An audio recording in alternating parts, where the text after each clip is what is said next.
제가 25절까지 그냥 쭉 읽었어요. 연결되는 게 좋을 것 같아서 쭉 읽었는데, 우리가 지난주 말씀을 보면 지난주에 아브라함과 같은 믿음을 가진 자는, 그래서 아브라함을 믿음의 조상으로 두고 있는 자는 세상의 상속자가 된다. 이 말씀을 가지고 우리가 함께 나눴습니다. 13절이죠. 아브라함이나 그 후손에게 세상의 상속자가 되리라 하신 언약입니다. 그죠? 하나님이 약속하신 거예요. 아브라함을 믿음의 조상, 아브라함을 육적 조상으로 섬기는 자도 마찬가지지만 오히려 그보다 더 믿음의 조상으로 두고 있는 자에게는 세상을 상속자로 받는다. 그러니까 아브라함과 같은 믿음을 가지고 있는 거예요. 그냥 믿는 게 아니라 아브라함이 믿었던 그 하나님, 아브라함의 믿음을 같은 믿음으로 가지고 있는 자는 세상의 상속자가 된다. 아브라함이 어떤 믿음을 가졌는지는 여러분, 우리 아멘교회 유튜브 가면 재생 목록이 있어요. 거기 재생 목록에 들어가면 창세기 강해가 있는데 거기 아브라함의 믿음이 어떤 믿음인지 집중적으로 다루고 있어요. 자, 하나님의 아브라함에게 해주신 언약, 그 언약은요, 아브라함과 그 자손이 세상을 상속할 것이라고 하는 하나님의 언약입니다. 그리고 그 언약은 고린도전서 3장 21절에 만물이 다 너희 것임이라, 너희는 그리스도의 것이요 그리스도는 하나님의 것이다, 이렇게 약속하고 있습니다. 근데 여기는요, 아브라함의 믿음을 가지려면, 그러니까 이 세상의 상속자가 되려면 지침이 있어요. 그 믿음의 지침이 뭐냐? 하나님의 약속을 소망으로 품고 기뻐해야 돼요. 이건 여러분 증거입니다. 증거. 이거 증거를 내놔. 이게 뭐냐면 기쁨이에요. 기쁨. 그러니까 하나님의 약속을 나의 가장 중요한 가치로 여기고 소망을 품고 있는 자는 기쁨이 있어요. 이 기쁨. 희락이죠, 희락. 성령의 열매입니다. 이 기쁨이 있어요. 믿음이 있는 자에게 성령의 열매가 있고, 성령이 계시고 성령이 있는 자에게 성령의 열매가 있는데 그 중에 하나가 뭐냐면 기쁨이에요. 근데 그 기쁨은 어디서 오느냐? 하나님의 약속을 믿고 있기 때문에, 소망을 품고 있기 때문에 기쁨입니다. 기쁨. 그리고요, 아브라함의 믿음은 어떤 믿음이냐? 고통과 환난 중에도 약속만 보고 평안한 거예요. 이것도 뭐예요? 성령의 열매예요. 평안한. 여러분, 약속만 믿고 어떻게 평안할 수 있어요? 하나님의 약속을 믿는 것이 믿음이고, 하나님의 약속을 기대하는 것이 믿음이고, 하나님의 약속만 가치로 보는 것이 믿음이고, 하나님의 약속만 보겠다고 각오하는 것이 믿음이에요. 그러니까 환경적 고통이나 환난 아무 의미 없죠, 그 사람에게는. 제가 우스갯소리해요. 어떤 고통 속에서도 마치 도른 사람처럼 웃고 다니는 사람, 이 사람 대단한. 너는 도대체 지금 이 상황이 웃을 상황이 아닌데 이렇게 웃고 다니냐? 이 사람 믿음이 믿음이에요. 이게 믿음이에요. 실성한 사람 빼고, 제정신인데 불구하고 웃고 다니는 사람, 이 사람은 믿음이에요. 이게 믿음이에요.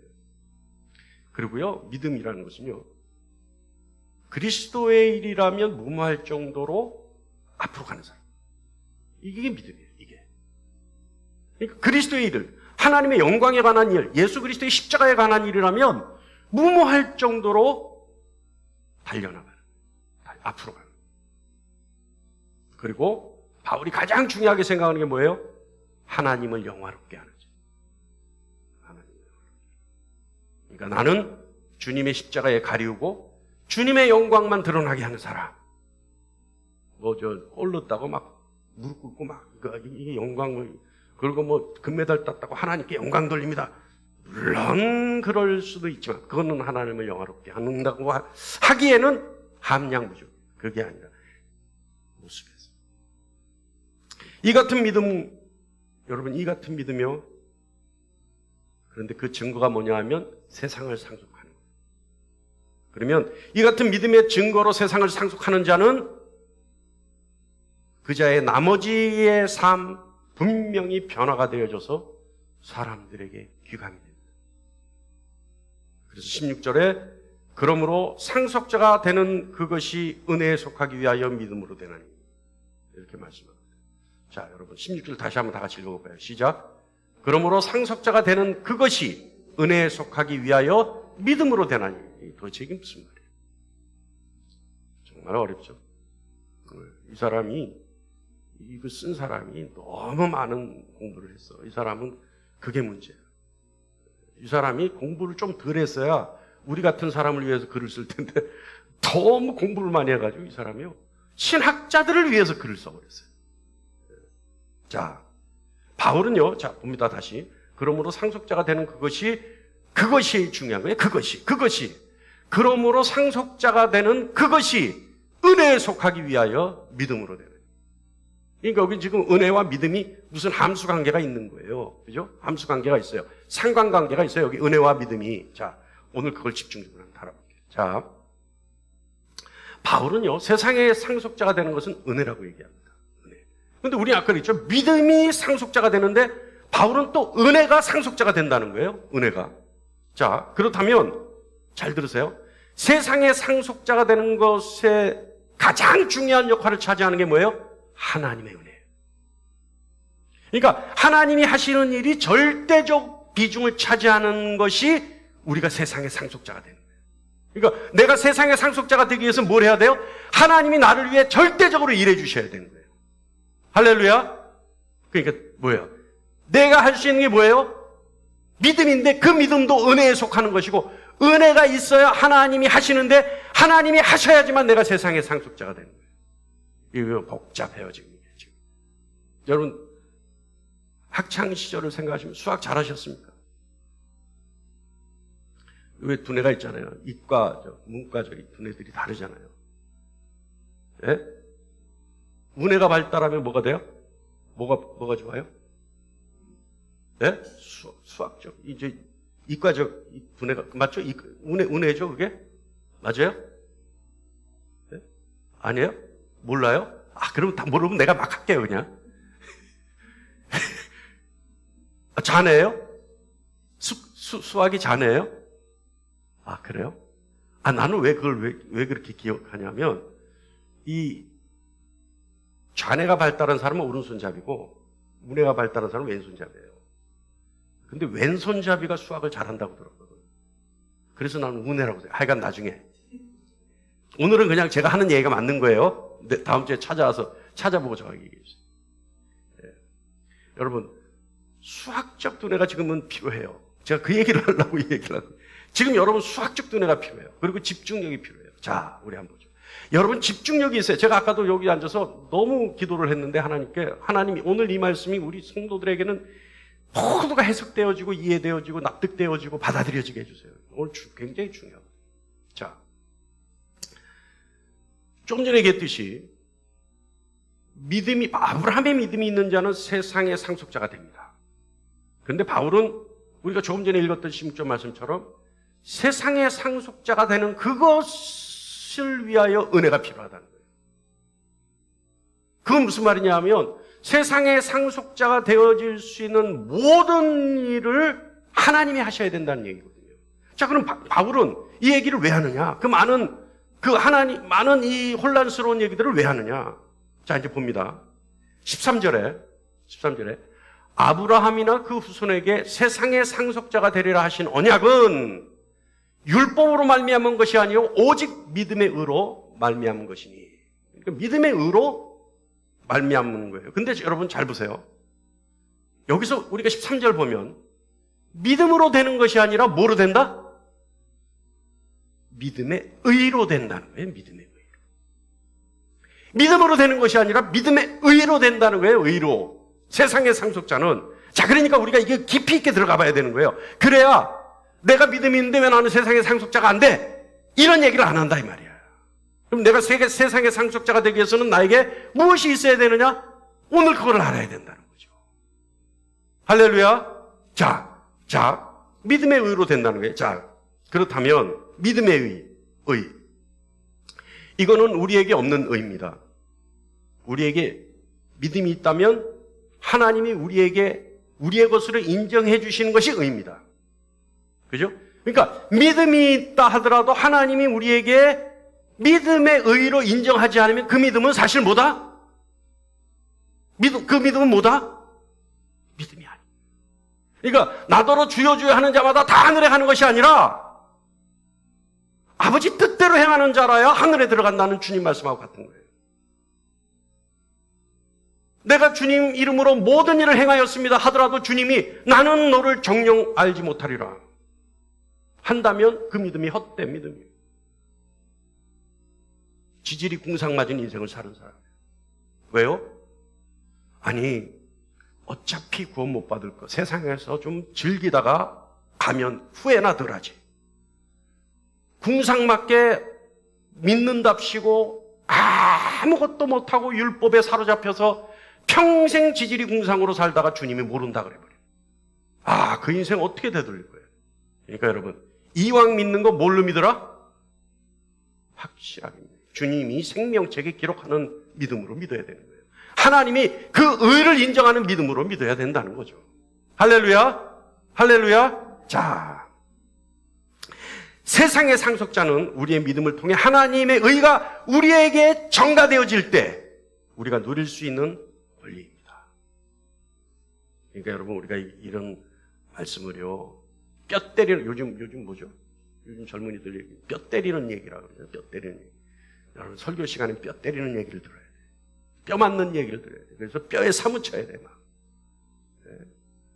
그냥 설교 시간에 이러고 있다가 그냥 뭐 나갈 때 예배당 문 열고 나가는데 우리 목사님 개그한 거밖에 생각 안 나면 이걸 때리는 거예요. 자, 16절 다시 봅니다. 그런 이유로 그것이 믿음으로 되나니. 그런 이유로 그것이 믿음으로 되나니. 자, 믿음으로 되는 그것은 무엇을 받는 걸까요? 믿음으로 되는 것. 믿음으로 세상의 상속자가 되는 것만으로도 충분합니다. 우리가 살아가기에는. 그런데 우리가 더 명확하고 상세하게 알아야 될 것은 직접 내가 그것을 소유하기 위해서 더 상세하게 알아야 되는 거죠. 하나님의 언약을 우리 것으로 인정받기 위해서는 하나님의 의가 우리에게 있어야 한다는 것이 바울의 논리입니다. 그리고 하나님의 의는 우리의 믿음을 보시고 하나님이 우리의 것으로 인정하시는 것, 그것이 하나님의 의입니다. 정리하면 예수 그리스도를 믿는 믿음으로 하나님은 하나님의 약속을 우리 것으로 인정하시는 거죠. 다시 말하면 우리 것으로 직접 하신 약속이라고 인정하시는 거예요. 그 약속은 누구에게 했어요? 원래는 아브라함에게 했죠. 아브라함에게 했는데 아브라함이 가지고 있는 믿음을 우리 믿음으로 인정하시고 하나님의 의로 인정하시는 순간 어떻게 된다고요? 하나님이 나에게 직접 하신 약속으로 하나님이 인정하신다는 거예요. 할렐루야. 이게 중요해요. 이게. 그러니까 성경에 있는 말씀이 다 내 것이 돼버린 거예요. 그것이. 하나님이 그것을 우리의 것으로 인정하실 때, 그래서 하나님의 의가 있을 때 우리는 세상의 상속자가 됩니다. 그렇다면 믿음과 세상의 상속자 사이에는 뭔지 모르지만 뭐가 작동하고 있는 거죠. 믿음과 세상의 상속자 사이는 뭔지 모르지만 뭐가 작동하고 있죠. 그게 뭐예요? 하나님의 의. 근데 그 의는 뭐예요? 하나님이 우리에게 은혜로 인정해 주셔야만 되는 의가 있어야지만 믿음과 세상의 상속자 사이가 하나가 되는 거예요. 이해하십니까? 이해하십니까? 이해하십니까? 믿음과 세상의 상속자가 되는 것은 이건 한 사람이 같이 가져가야 되는 거예요. 그런데 이 사이에는 뭔가 작동을 한단 말이에요. 뭔가 메커니즘이 작동하고 있어요. 그런데 이것이 전부 두 개가 다 내 것이 되려면 어떻게 해야 돼요? 믿음의 의가 있어야 돼요. 하나님의 의가 있어야 되는데 그것은 누가 인정해요? 하나님이 인정해 주셔야 된단 말이에요. 그래서 그게 은혜라는 거예요. 은혜라는 거예요. 그래서 믿음과 세상의 상속자 사이에는 하나님의 은혜가 있어야지만 되는 거예요. 자, 이제 아시겠죠? 할렐루야. 자, 이제 하나씩 풀어나가는 겁니다. 그러니까 여러분, 오늘은 그냥, 우리 옛날에, 우리 권사님들인데, 뭐 있지? 정미소가 별로 안 좋을 때. 키질 했잖아, 왜. 돌 걸러내려고. 오늘은 쌀을 내가 확 부어줄 테니까 여러분이 키질해서 돌은 걸러내고 먹을 것만 받아야 돼요, 오늘은 잘. 그러니까 산문처럼 흐트러뜨린단 말이에요, 제가. 이걸 취합이 안 되니까. 16절 다시 봅니다. 그런 이유로 그것이 믿음으로 되나니. 여기에서 그런 이유란 뭘까요? 그런 이유. 여기서 그런 이유란 14절이 그 답입니다. 뭐냐면 만일 율법에 속한 자들이 상속자임은 믿음은 헛것이 되고 약속은 파기되었느니라. 그러니까 세상의 상속자는 율법으로 되는 것이 아니라 믿음으로 된다는 거죠. 만약에 율법으로 된다면 이 믿음은 의미가 없는 믿음이라는 거예요.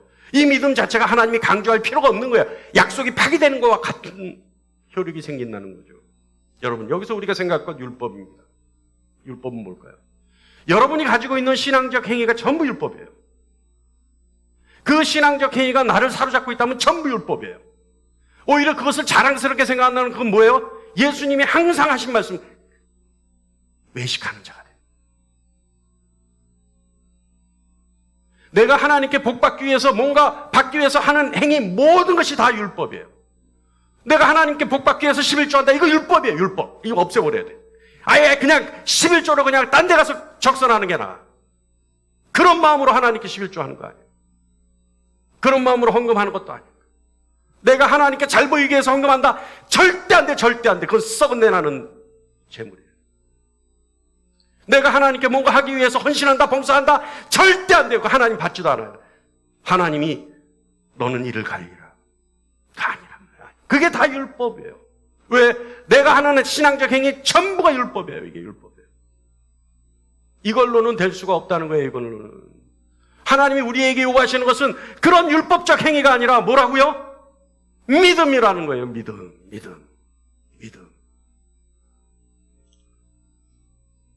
교회에서 가르치는 종교적 행위가 있다. 이거 다 율법이에요. 다 율법. 아무짝에 쓸데없는 거예요.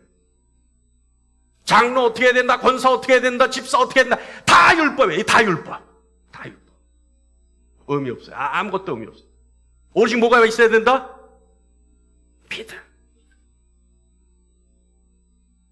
바울은요, 하나님의 의와 약속을 받는 유일한 길은 오직 믿음이라고 말합니다. 자, 그러면 왜 믿음을 그렇게 강조할까요? 믿음을. 왜? 여러분 생각해 보세요. 믿음이 아닌 다른 방법으로 의롭게 된다면 세상 사람들은요, 다른 방법을 찾아서 의롭게 되려고 해요. 이단 종교 보세요, 여러분. 이단 종교. 어때요?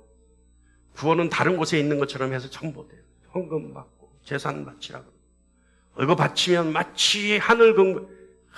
그런 목사님들이 있었어요, 옛날에. 여러분 헌금하면 하늘 근구에 쌓인다고. 있었어요, 없었어요? 그런 X 소리를 절대. 여러분, 믿음 외에는 하나님 눈 안에 들어갈 수 있는 방법이 하나도 없어요. 그래서 바울은 그걸 얘기하는 거예요. 믿음 외에는 다른 것으로는 하나님 앞에 어떤 누구도 나갈 수 없다. 저는 이사야의 선지자의 그 고백이 너무 좋아요. 하나님이 이사야 선지자를 통해 뭐라 그러셨어요? 너는 내 마당만 밟았을 뿐이야. 너는 내 마당만 밟았을 뿐이야. 여러분, 우리가 먼 훗날 주님 봤을 때 주님, 나는 주일 지키고 예배당에 열심히 나가고 새벽기도 열심히 가고 했는데 왜 저는 주님이 싫어하세요? 너는 내 마당만 밟았을 뿐이야. 뭐라 그런 거예요? 네? 새벽기도 열심히 나갔는데 하나님이 내 소원 들어주기 위해서 열심히 나갔다. 거기에는 하나님의 영화로움이 하나도 없다. 그건 뭐예요, 그게? 또요, 왜 바울은 믿음을 이렇게 강조하느냐? 약속을 상속받는 것이 은혜이기 때문에 믿음을 강조하는 거예요. 은혜이기 때문에. 그러니까 약속으로 세상을 상속받는 것, 이것이 내 행위가 아니라 믿음이기 때문에 믿음으로 이루어지는데, 그 믿음으로 이루어진다는 것이 오로지 은혜이기 때문에 믿음만을 강조하는 거예요. 그래서 바울은 이렇게 얘기하죠. 이는 그 약속을 그 모든 후손에게 굳게 하려 하심이라. 뭘 굳게 해요? 믿음을 굳게 하는 거예요. 약속을 통한 믿음을 굳게 하는 거예요. 여러분, 약속을 굳게 하기 위해서 약속의 실천자가 인간이 아니라 하나님이어야 하죠. 맞습니까? 여러분, 하나님이 약속을 해주셨어요. 근데 약속의 실천자가 나예요? 아니면 하나님이에요? 하나님이시죠. 그러니까 약속의 실천자는 오직 하나님이에요. 그게 은혜예요. 그렇기 때문에 믿음을 강조하는 거예요.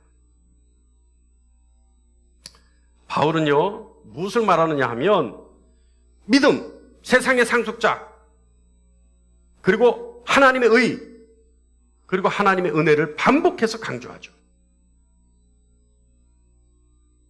이것은요, 하나님의 약속을 우리 스스로가 확신하게 하기 위해서. 인간은요, 죄 많은 인간은 하나님이 아무리 신실하시다 하더라도 하나님의 약속을 의심합니다. 어떻게 보면요, 우리 인생 자체가 하나님의 약속을 의심하는 인생이에요. 그래요, 안 그래요? 아니에요? 여러분은 하나님의 약속을 확실하게 믿어요? 믿어요? 대답을 해보세요, 대답을. 하나님의 약속을 확실하게 믿습니까? 제발 좀. 제발 좀. 우리 인생 자체가 거짓된 거 아니에요? 우리 인생 자체가 거짓된 인생 아니에요? 거짓됐다는 건 뭐예요? 하나님의 약속을 말로는 믿는데 속으로는 못 믿는 거예요. 네?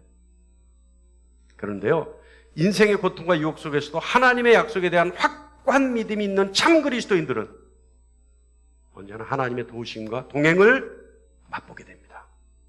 그래서 자신의 인생길을 걸어갈 수 있죠. 바울은 그걸 원하는 거예요. 바울은요, 하나님의 약속이 우리 것이 되어서 바울의 편지를 읽는 우리 모두가 참 그리스도인이 되고, 그래서 언제나 하나님의 도우심과 동행을 우리 인생길에 복되게 하게 하고 싶어서, 그래서 우리에게 자꾸 믿음을 강조하는 거예요. 할렐루야! 할렐루야! 할렐루야!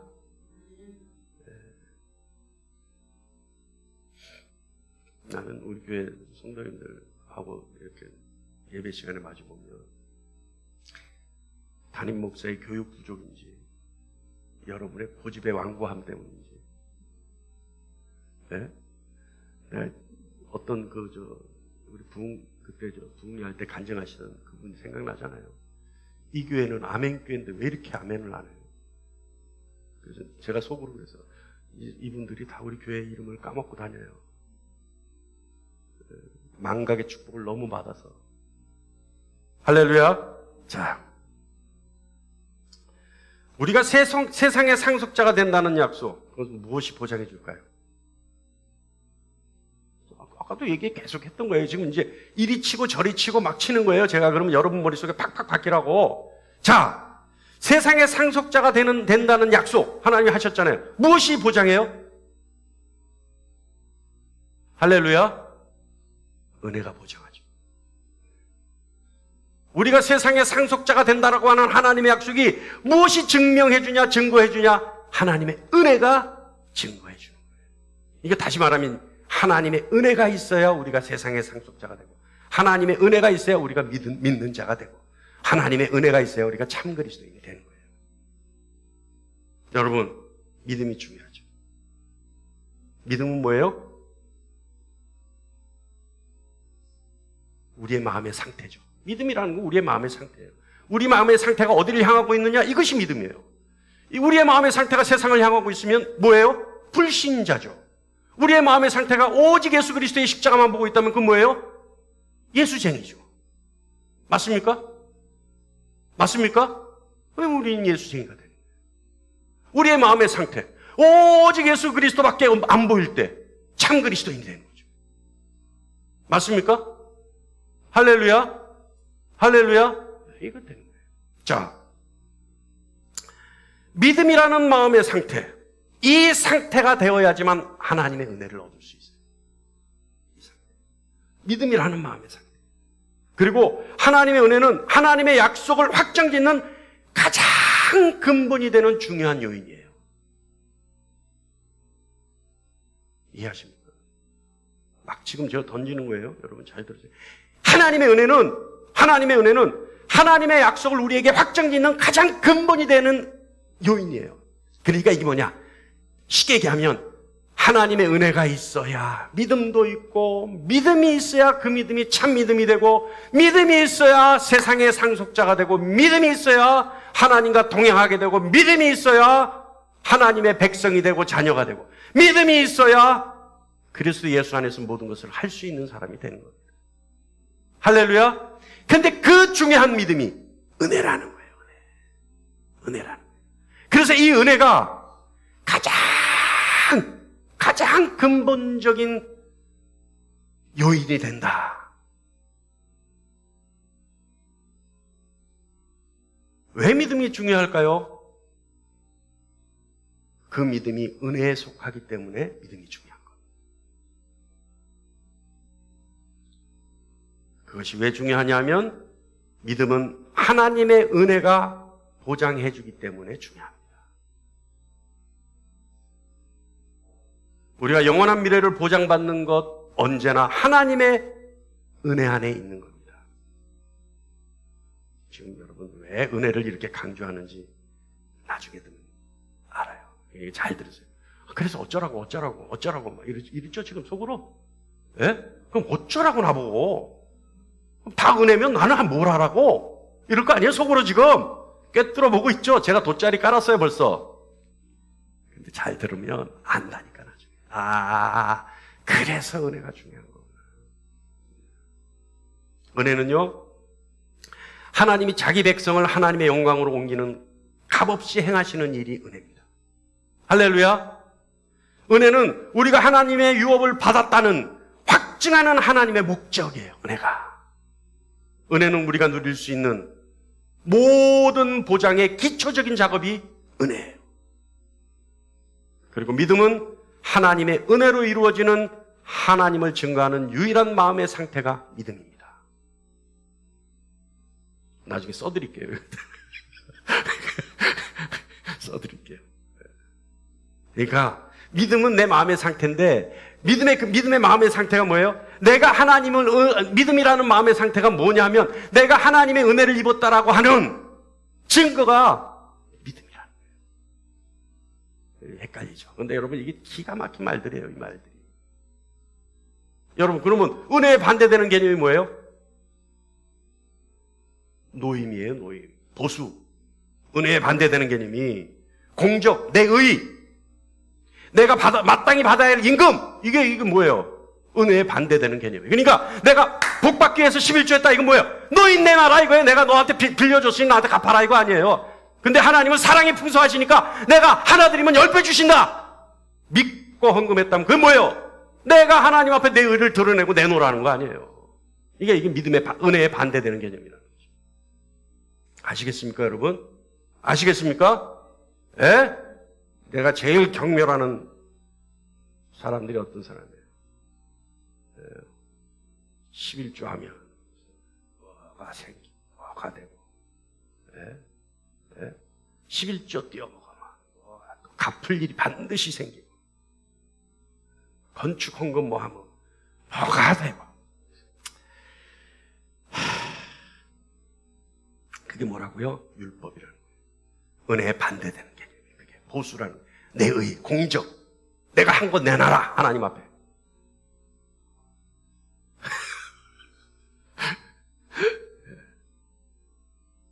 여러분, 그럼 나는 어떻게 해야 돼요? 할 수 있는 하나밖에 없어요. 하나님 나에게 은혜를 좀 주세요. 할렐루야. 내가 참 믿음을 갖기를 간절히 하나님 앞에 원해야 돼요. 하나님 나에게 은혜를 주세요. 하나님 나를 긍휼히 여기셔서 내가 은혜가 부족하니 나에게 은혜를 좀 풍성히 채워주세요. 할렐루야. 할렐루야. 여러분 은혜는요 받을 자격이 없음에도 불구하고 하나님의 의와 약속을 주시는 하나님의 목적을 행하는 하나님의 사역입니다. 그것이 은혜예요. 내가 받을 자격이 없어요. 그런데도 하나님의 영광을 드러내기 위해서 하나님이 직접 행하시는 일이 은혜라는 거예요. 왜요? 하나님의 목적이 거기 있으니까. 하나님 목적이 뭐예요? 세상에서 영화롭게 되는 것이 하나님의 목적이에요. 그러니까 하나님이 영화로움을 받기 위해서 하나님이 우리에게 하시는 게 뭐예요? 그 목적을 이루기 위해서 하시는 게 뭐예요? 은혜예요. 은혜. 그러니까 은혜를 우리에게 주신 거예요. 우리가 은혜를 받으면 어떻게 해야 돼요? 하나님을 영화롭게 해야 되는 거지. 그래서 하나님 목적 달성하는 거죠. 할렐루야. 은혜는요 우리의 흠결을 덮어버립니다. 그래서 여러분 은혜 받으면 눈물이 나는 거예요. 아까도 제가 여기 앉아서 준비 기도하는데 얼마나 눈물이 나요. 하나님 나 같은 죄인을 여기 또 세우셨습니다. 하나님 오늘 저를 가리우시고 오늘 말씀을 통해서 우리 성도들이 다 은혜 받게 해주세요. 근데 눈물이에요. 그거예요. 우리의 흠결을 덮어요, 은혜는. 그래서 안 보는 거야, 하나님이. 그건 뭐라고요? 바울은 뭐라 그랬다고요? 간과한다. 간과한다. 보지 않는다. 있음에도 불구하고 안 보는 거예요, 안 보는 거예요. 왜요? 그거 보면 화가 나니까. 그래서 뭐예요? 그리스도의 보혈로 덮어버리는 거예요. 그리스도의 의로 덮어버리는 거예요. 우리 안에 있는 그리스도의 형상만 보시고 나머지 것을 망각해버리시는 거예요. 하나님이 망각할 수 있는 분입니까? 그런데 하나님이 망각한다니까요. 왜요? 한 번 사하여 준 죄는 다시 기억하지 않겠다. 하나님 말씀하셨기 때문에. 여러분, 지금 한번 생각해 보세요. 내 마음의 상태는 하나님의 은혜를 바라고 있는 상태인가? 내 마음의 상태가 하나님의 은혜를 관심을 가지고 있는 상태인가? 여러분, 여러분의 믿음의 마음의 상태에 관심을 가지길 바랍니다. 할렐루야! 할렐루야!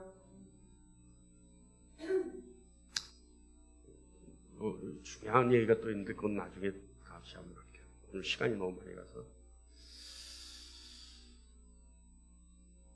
여러분, 은혜는요, 우리 인간이 할 수 없는 것을 행하게 하는 능력이에요. 그게 은혜예요. 생각해 보세요, 여러분. 아브라함 한번 생각해 보죠.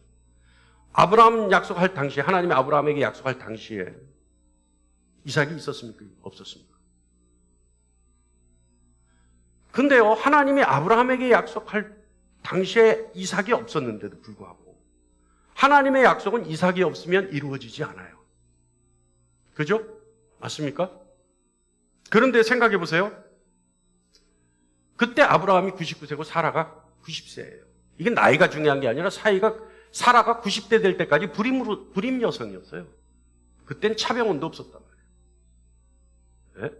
불임이었어요, 이 여인이. 평생 자녀가 없었어요. 근데 거기다가 나이까지 많아. 그런데 하나님이 약속을 하셨단 말이에요. 그러니까 그 말을 들은 사라와 아브라함이 뭐예요? 하나님의 약속을 잘못 해석했어. 그래가지고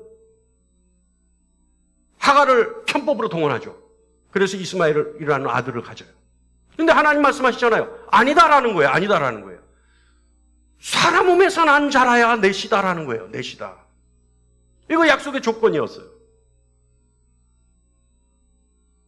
여러분, 하나님의 약속은요, 인간의 자원이 하나님과 협력해서 이루어지는 것이 아닙니다.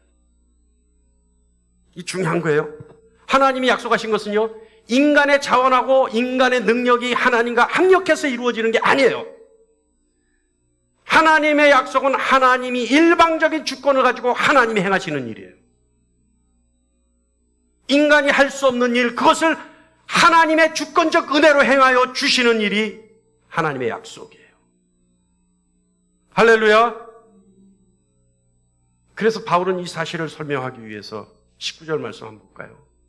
다 같이 시작.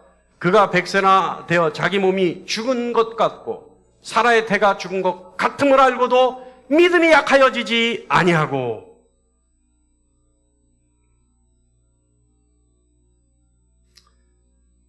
여러분, 하나님의 약속이 이루어지려면요, 하나님이 불가능한 일을 행하셔야 돼요.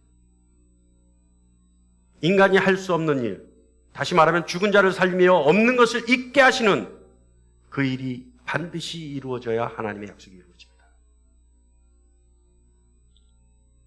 그것이 은혜예요. 그래서 갈라디아서 4장 28절에 뭐라고 말씀하시냐면, 형제들아 너희는 이삭과 같이 약속의 자녀라. 우리는 약속의, 은혜로 약속의 자녀가 된 거예요. 인간이 할 수 있는 방법으로 태어난 이스마엘과 다르죠, 우리는. 왜요? 이삭은 인간이 할 수 없는데도 불구하고 태어났어요. 어떻게? 성령의 능력으로. 그런데 우리 역시 어때요? 성령의 기적으로 다시 태어났죠. 인간이 할 수 없는 일이에요. 우리는 무에서 믿음이 생겼죠. 하나님의 은혜로 믿음이 생겼죠. 은혜는 인간의 자원으로 할 수 없는 일입니다. 은혜는 우리가 마땅히 받아야 하는 것보다 더 좋은 것을 우리에게 주시는 것이 은혜입니다. 특히 우리가 만들어낼 수 없는 것을 주시는 것이 은혜입니다. 은혜는 죽음에서 생명을 만들어냅니다. 은혜로 우리는 하나님의 영광을 보고 하나님의 진리를 듣게 합니다. 은혜로 우리는 영적 풍요로움을 느낍니다. 이 모든 것이 은혜입니다. 여러분, 세상의 상속자입니다. 의심하지 마십시오. 여러분은 세상의 상속자입니다. 여러분이 의심하는 순간 세상은 세상 것이 되어버려요. 여러분이 하나님의 은혜를 의지하고 믿음으로 세상의 상속자이라는 확고한 신뢰 속에 있을 때 세상은 여러분의 것이 됩니다. 왜요? 세상이 그리스도의 것이기 때문에 그래요.